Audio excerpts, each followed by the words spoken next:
23 मार्च 2012 को NASA mission control ने space में मौजूद इंटरनेशनल स्पेस स्टेशन के क्रू को रेडियो पे बताया कि बहुत सारे माइक्रो मीटियोराइट्स 6 मिनट बाद आईएसएस से टकराने वाले हैं।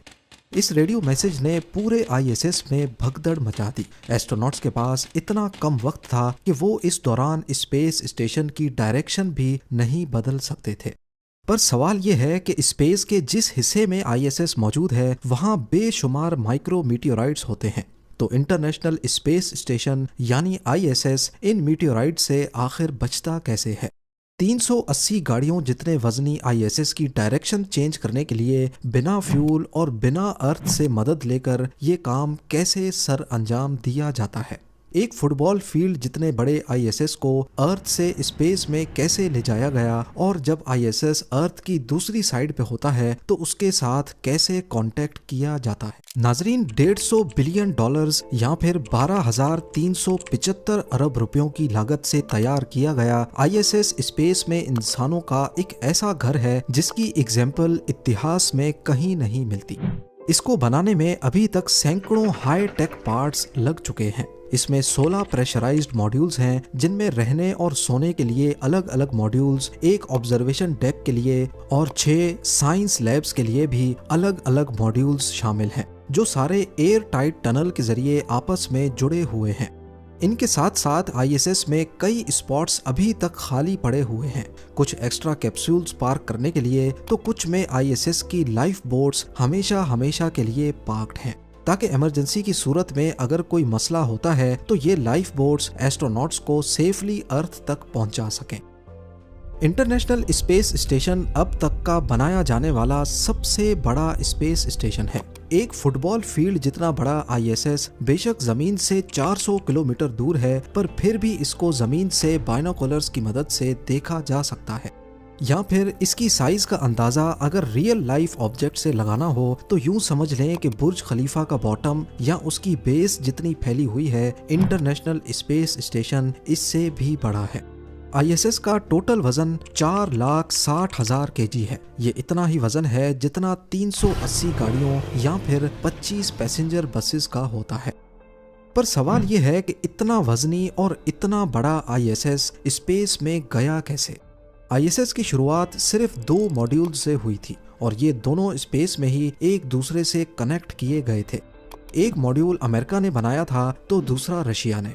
1992 में सोवियत यूनियन के टूटने के बाद अमेरिका और रशिया ने आपस में कोलैबोरेट किया और दोनों सुपर पावर्स ने मिलकर स्पेस में इंटरनेशनल स्पेस स्टेशन बनाने का इरादा किया।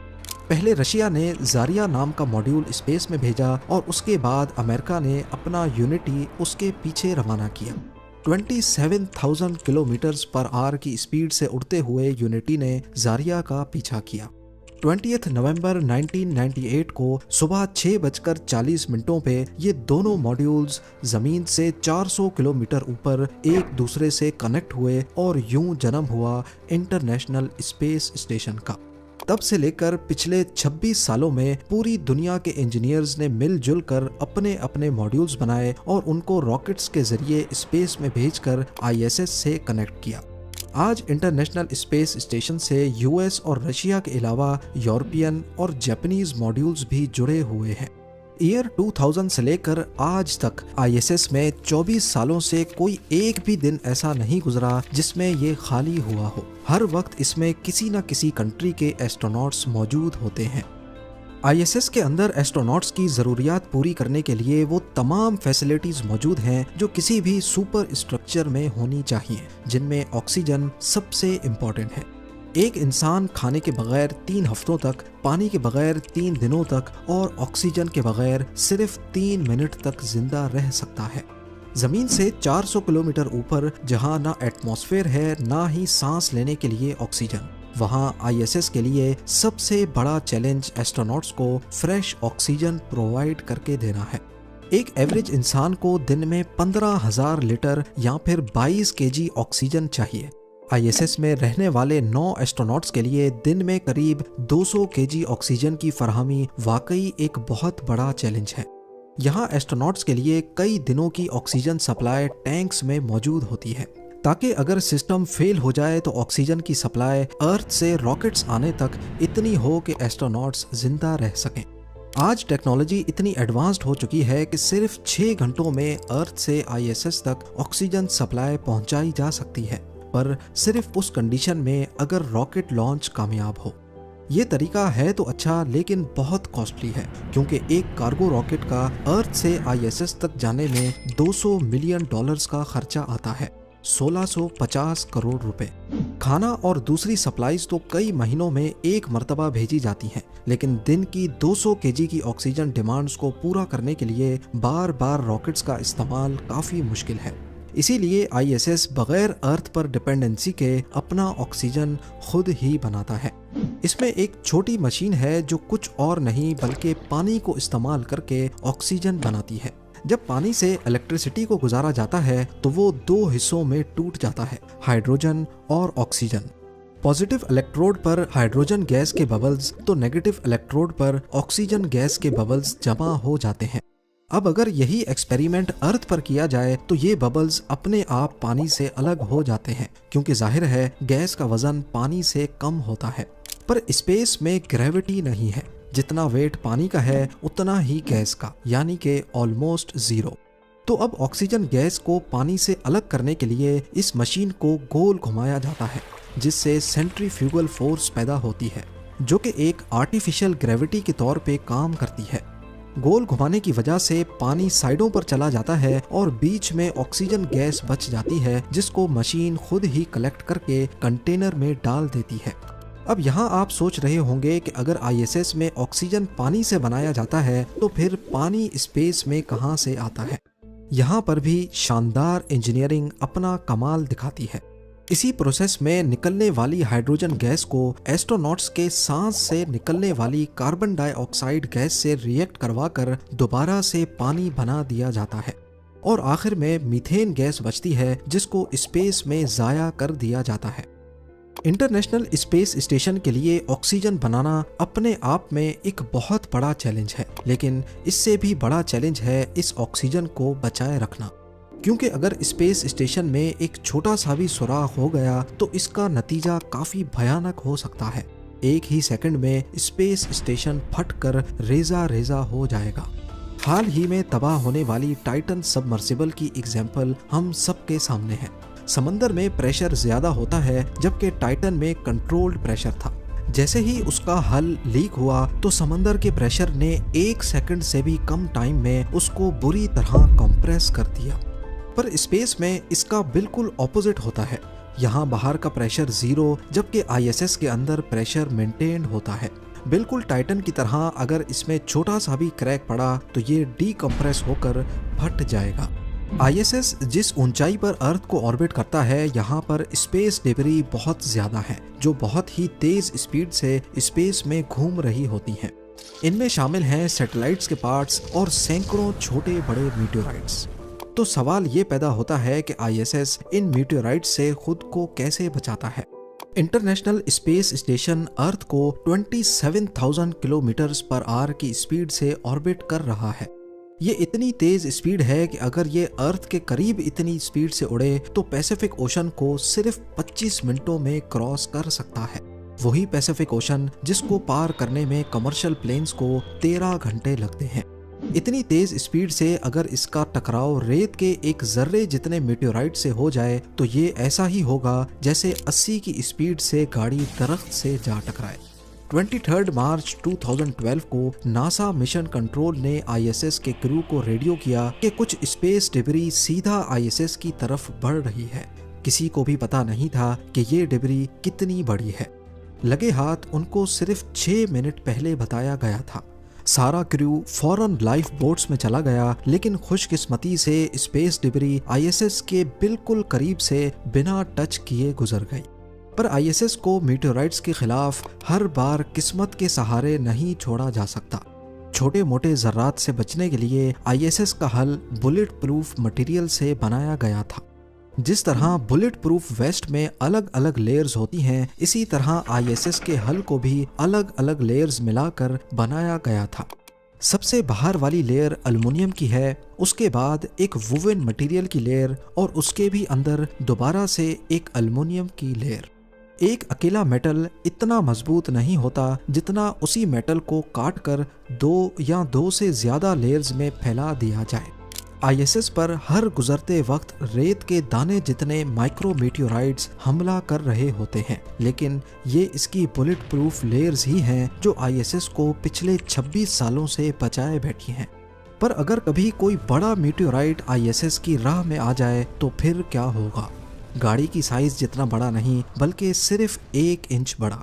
इस केस में इतनी स्पीड से टकराने पर आईएसएस की बुलेट प्रूफिंग भी किसी काम नहीं आएगी। जमीन पर मौजूद मिशन कंट्रोल का क्रू पहले से ही आने वाले मीटियोराइट्स की लोकेशन और पोजीशन का अंदाजा लगाए बैठा होता है। अगर ये नुकसान पहुंचाने जैसा होता है तो फिर इस सूरत में पूरे आईएसएस को ही रास्ते से हटाना पड़ता है। आईएसएस में लगे छोटे छोटे थ्रस्टर्स को इस्तेमाल करके इसकी ट्रेजेक्टरी चेंज की जा सकती है, पर ये थ्रस्टर्स रॉकेट फ्यूल पे चलते हैं और ये फ्यूल आईएसएस के पास बहुत कम होता है, सिर्फ इमरजेंसी पर्पस के लिए। आईएसएस की अर्थ पर डिपेंडेंसी खत्म करने के लिए इसमें एक ऐसा मैकेनिज्म लगाया गया है जो बगैर रॉकेट फ्यूल इस्तेमाल किए 4,60,000 केजी वजनी आईएसएस की डायरेक्शन आसानी से चेंज कर देता है। इसके सेंटर में छोटे छोटे बॉक्सेस लगे हैं जिनको कंट्रोल मोमेंट जायरोस्कोप्स या फिर सीएमजीज कहा जाता है। पर ये फुटबॉल फील्ड जितने बड़े आईएसएस की डायरेक्शन को कैसे चेंज करते हैं? इन बॉक्सेस के अंदर फ्लाई व्हील्स लगे हैं जो कि 6,600 राउंड्स पर मिनट की स्पीड से स्पिन करते हैं। फ्लाई व्हील भारी भरकम गोल पहिए की तरह होते हैं, ठीक ट्रेन के पहियों जैसे। जब इनको तेज स्पीड से स्पिन करवाया जाता है तो इसमें एंगुलर मोमेंटम पैदा होता है। ये मोमेंटम आईएसएस की पूरी बॉडी में ट्रांसफर होता है और ऐसे पूरा आईएसएस एक डायरेक्शन में मूव करने लगता है। अगर फ्लाई व्हील बहुत तेज घूम रहा होगा तो आईएसएस की डायरेक्शन ज्यादा चेंज होगी और जिस डायरेक्शन में घूम रहा होगा आईएसएस भी उसी डायरेक्शन में घूमेगा। अगर ऑपोजिट डायरेक्शन में आईएसएस को घुमाना हो तो फ्लाई व्हील को भी उल्टी डायरेक्शन में स्पिन करवाया जाता है। इन फ्लाई व्हील्स को इलेक्ट्रिसिटी की मदद से घुमाया जाता है जो कि आईएसएस में लगे सोलर पैनल्स जनरेट करते हैं। सोलर पैनल्स की बात हो ही रही है तो आपको बताते चलें कि ये सोलर पैनल्स मूवेबल होते हैं क्योंकि आईएसएस इतनी तेजी से अर्थ को ऑर्बिट कर रहा है कि एक दिन में 16 मरतबा यहाँ सनराइज होता है और जब सूरज होता भी है तो वो इतनी तेजी से अपनी पोजीशन शिफ्ट करता है कि अगर सोलर पैनल्स फिक्स होंगे तो उन पर डायरेक्ट सनलाइट नहीं पड़ेगी और वो सही से इलेक्ट्रिसिटी प्रोड्यूस नहीं करेंगे। इसीलिए ये सोलर पैनल्स हर वक्त अपनी डायरेक्शन सूरज की तरफ रखते हैं।